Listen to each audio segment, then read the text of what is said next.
Anna held onto her mother's wrapper, refusing to let go. Her tiny hands trembled as she looked up at Mama Nkechi, tears welling up her eyes. "Mama, please don't send me away," Anna whispered. Mama Nkechi's heart ached, but she had no choice. As a poor widow, she struggled to feed her only daughter. School was a luxury she could never afford. So, when her late husband's brother, Uncle Ekene, offered to take Anna to the city, she agreed, hoping for a better future for her child. "My daughter, listen to me," Mama Nkechi said, bending to Anna's level. She wiped Anna's face gently. "You are going to the city, where you will go to school and become a great woman. Uncle Ekene and his wife will take care of you. Be a good girl, my child. Make me proud." Anna nodded her head, wiping her nose with the back of her hand. "Mama, when will you come to see me?" Mama Nkechi forced a smile. "Soon, my child. Be strong for me." Uncle Ekene stood beside his old noisy car. He was a tall, dark man with sharp eyes and a deep voice. His face showed no emotion as he watched mother and daughter say their goodbyes. "We need to go," he said impatiently. Anna hesitated, looking at her mother one last time. Then, with slow steps, she walked to the car. Mama Nkechi's eyes filled with fresh tears as she watched her child leave. The journey was long, the road was bumpy, and dust covered everything. Anna sat silently in the back seat, her small heart pounding. She had never left her village before. Everything ahead was unknown. She wondered what her new home would be like. Would her uncle's children like her? Would his wife be kind? "Your auntie is a busy woman," Uncle Ekene said suddenly, breaking the silence. His voice was rough. "She travels for business often. You must behave and do as I say." Anna nodded quickly. "Yes, uncle." She wanted to ask more questions, but something about her uncle's voice made her afraid. So she kept quiet and watched the trees pass by through the window. Hours later, they arrived at the big house. It was much larger than the mud house she had left behind. The gate was tall and the walls were painted bright yellow. But something about the house felt cold and lifeless. A woman stood at the door smiling. She was slim, with long braided hair and sharp cheekbones. "Anna, welcome," she said warmly. "I am Auntie Bisi." Anna managed a small smile. Two children, a boy and a girl, peeped at her from the window. The boy, David, looked about 12. The girl, Amaka, was around Anna's age. They stared at each other but said nothing. Anna suddenly felt small and alone. She had no idea that the house, this family, would change her life forever. Anna stood in the middle of the large sitting room, feeling lost. The house smelled of polished wood and expensive perfume. A big television hung on the wall, and soft chairs lined the room. Everything looked clean and perfect, too perfect. Auntie Bisi smiled at Anna. "You must be tired. Let me show you to your room." She led Anna through a long hallway, past closed doors. Finally, she opened a small wooden door at the back of the house. The room inside was tiny, with a small bed, an old table, and a window that barely lets in light. "This is where you will sleep," Auntie Bisi said. "Wake up early, clean the house, and help in the kitchen. You are part of the family now." Anna nodded. "Yes, Auntie." "Good girl," Auntie Bisi said. "I travel a lot, so you'll be helping me take care of the house." Anna smiled, happy to feel useful. She missed her mother already, but she told herself she would be fine. Later that evening, Auntie Bisi called everyone to the dining table for dinner. Uncle Ekene sat at the head of the table, his eyes serious. David and Amaka ate their food quickly, barely looking at Anna. "You must eat fast," Amaka whispered to Anna. "Daddy doesn't like slow eaters." Anna nodded and ate quickly. She noticed that Uncle Ekene's eyes kept drifting towards her, making her uncomfortable. But she looked down at her plate, trying not to think about it. After dinner, Auntie Bisi patted Anna's head. "Sleep well, my dear. I'll be traveling tomorrow morning for a business trip." Anna's heart sank. She had just arrived, and Auntie Bisi was already leaving. But she nodded. "Good night, Auntie." That night, as Anna lay in her small bed, she listened to the sounds of the house, the tickling of the clock, the wind whistling through the window, the distant voice of Uncle Ekene speaking on the phone. Then she heard something else, footsteps, stopping right at her door. Her heart pounded. She held her breath. The handle turned, the door cracked open. Uncle Ekene stood there, his shadow tall and dark against the dim light from the hallway. Anna sat up quickly, fear gripping her chest. "Uncle," her voice trembled. He said nothing. Anna's tiny hands clutched her blanket as she stared at the dark figure standing in her doorway. "Uncle," she whispered, her voice shaking. Uncle Ekene stepped inside, closing the door behind him. The room instantly felt smaller and suffocating. Anna's heart pounded as he moved closer. His breathing was heavy, his footsteps slow. "You are a good girl, aren't you, Anna?" His voice was low, almost a whisper. Anna nodded quickly, unsure of what was happening, but knowing something was very, very wrong. "Good," he said, reaching out to touch her shoulder. Anna refused. Her body froze. A strange fear gripped her, stronger than anything she had ever felt before. "I will take care of you," Uncle Ekene murmured. His finger tightened around her arms. Anna's throat felt dry. She wanted to scream, to run, but her body refused to move. Then, she heard a cough from the hallway. Uncle Ekene sniffed. He turned towards the door and listened. It was Amaka. She was walking to the bedroom, her footsteps soft against the tile floor. Uncle Ekene let go of Anna's arms and stepped back. His face changed, becoming calm as if nothing had happened. "We will talk later," he whispered. Then, without another word, he turned and left the room, closing the door behind him. Anna sat in bed, her whole body shaking. Tears ran down her face. What had just happened? She didn't understand, but she knew it was bad. She wanted to tell Auntie Bisi. She wanted to tell her mother. But how? Would anyone believe her? She coiled into a ball, hugging herself tightly, and cried silently into her pillow. She had never felt so alone. The next morning, Anna woke up feeling sick. Her stomach hurt, and her eyes were swollen from crying. She wanted to stay in bed, but she knew she couldn't. Auntie Bisi was leaving for her business trip today. Dragging herself up, she got dressed and walked to the kitchen.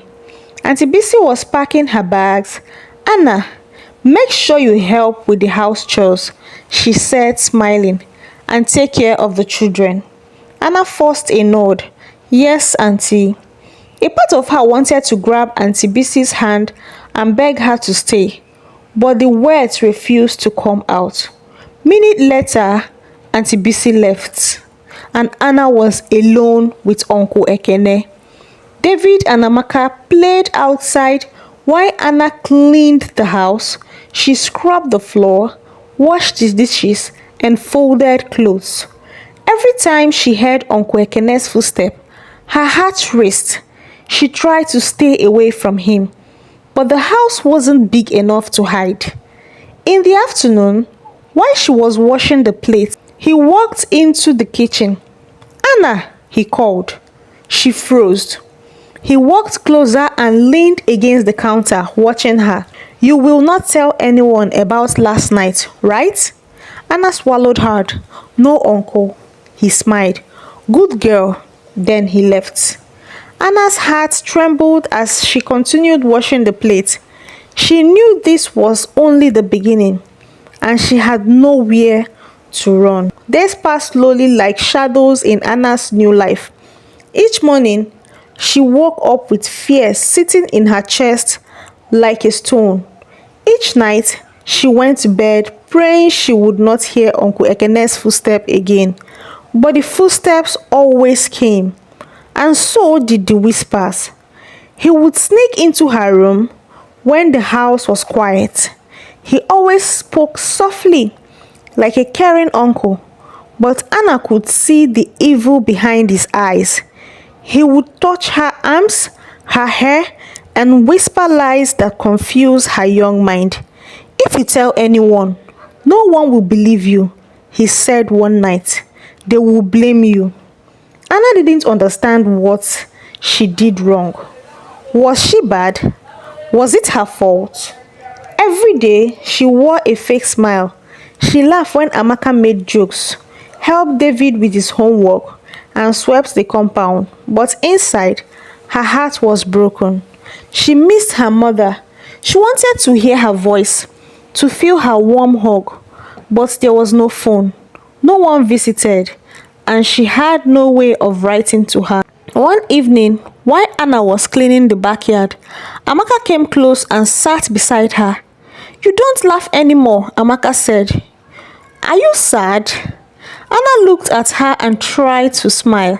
"No, I am just tired." Amaka studied her face. "You are not like the other girls I know. You are very quiet. My dad says quiet girls are the best."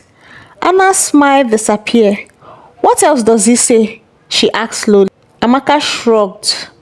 "He just says it's good when girls listen and don't complain." Anna felt a chill. Uncle Ekene had said something similar to her. Anna wanted to say more, to tell Amaka the truth, but fear held her lips shut. What if Amaka told her dad? What if no one believed her? That night, Anna cried quietly again. She stared at the ceiling and whispered to herself, "God, please help me, please." Then, something strange happened. A breeze blew into her room.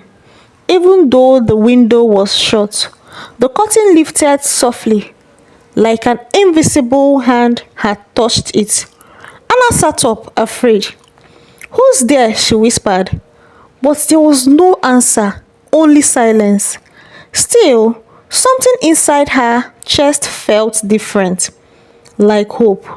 She didn't know where it came from, but it gave her the courage to say a small prayer. "God, please protect me. Please send help."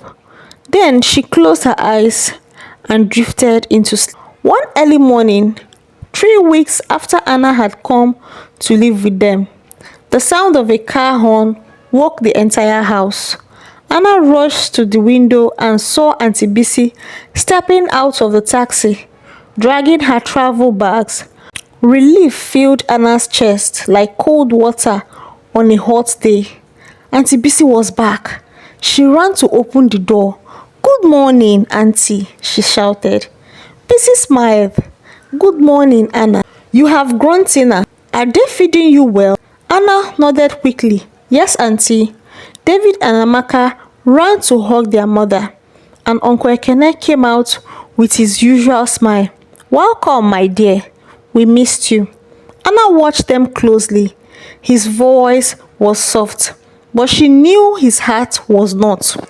After breakfast, while the children were in school and Uncle Ekene had left for work, Auntie Bisi called Anna to the room. Sit down, she said kindly. Tell me the truth. How has everything been? Anna's heart pounded. This was her chance. She could say it now. She could speak. She opened her mouth, but no word came out. Her lips shook. Her hands trembled. Auntie Bisi looked at her with concern. Anna, are you okay? Anna forced a smile. Yes, Auntie. I am just tired from waking up. Bisi nodded slowly. Okay, you are a good girl. I will talk to your school tomorrow so you can start by next week. Anna's heart lifted a little. School? That would give her space, time away from the house. Maybe she would feel safe there. Later that evening, while clearing the dining table, Anna heard a soft voice behind her. Why didn't you tell her? She turned quickly. It was Amaka. What? Anna asked, surprised. I heard you crying last week, Amaka said softly. And I saw Daddy leave your room. Anna's eyes widened. She froze. Amaka looked scared too. I didn't tell Mommy because I don't know what's going on, but I know something is wrong. Anna didn't know what to say. Her heart was beating so fast she could hardly breathe. I won't tell anyone, Amaka whispered, but I can help you hide if you want. Anna stared at her, unsure of what to feel. Could Amaka really help? Was she just saying it to spy for her father? She didn't know, but something was changing. For the first time, someone else saw the truth. Someone else knew. She wasn't alone anymore. That night, Anna lay on her bed, staring at the ceiling, her thoughts racing. Amaka knew. Someone finally knew. But what would happen if Amaka told her father? Or if Auntie Bisi found out and didn't believe her? Anna turned to face the wall and hugged her pillow tight. She still felt trapped. The next morning, after everyone had left for school and work, Anna stayed behind to wash clothes. As she bent over the bucket, she saw something strange under the stairs, an old dusty school bag. Curious, she pulled it out and opened it. Inside was a notebook filled with neat handwriting. It belongs to Amaka. Anna flipped through the pages. Most were school notes, but then she reached a page titled Things I Don't Understand. She read the first line. Why does Daddy act strange when Mommy is not around? Anna gasped. Another page said, one night I saw Daddy go to Anna's room. I thought maybe he was checking on her, but she looked scared the next morning. Tears welled up in Anna's eyes. Amaka really had been watching. She had seen more than Anna thought. Anna wanted to talk to her, but fear still held her back. What if her uncle found out she saw the notebook? She quickly put it in the bag and returned it to its place. Later that day, Amaka came home from school and found Anna in the kitchen. I saw you went under the stairs, she said softly. Anna paused, then turned. I saw your notebook. Amaka lowered her eyes. I was going to tell Mommy, but I am scared. What if she doesn't believe me? Daddy always acts so nice to her. Anna nodded. I know. That's why I haven't said anything too. They stood in silence for a moment. Then Amaka whispered, we have to do something. What if he touches someone else one day?